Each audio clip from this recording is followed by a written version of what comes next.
You don't need a computer science degree to land a six-figure data science role by 2027.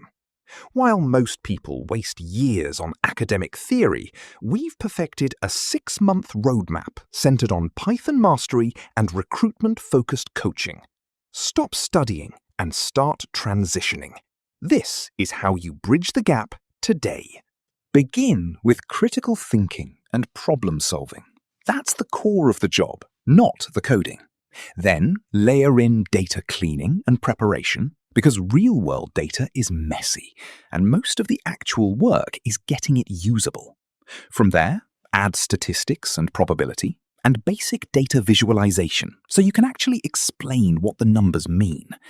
Once those foundations are solid, bring in Python and SQL, the two most requested technical skills in data roles, and machine learning fundamentals, so you understand how predictive models actually work.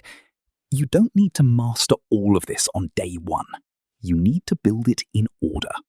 Day to day, this looks like exploring datasets to find patterns, testing hypotheses, building models that predict outcomes, and communicating what you found through reports and visuals that help teams make better decisions.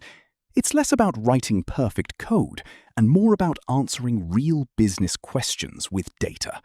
And the path scales. Junior data scientist, senior, lead, all the way to chief data scientist. Once you're in, tools like TensorFlow, scikit-learn, and cloud platforms become the next layer as you move into more advanced roles.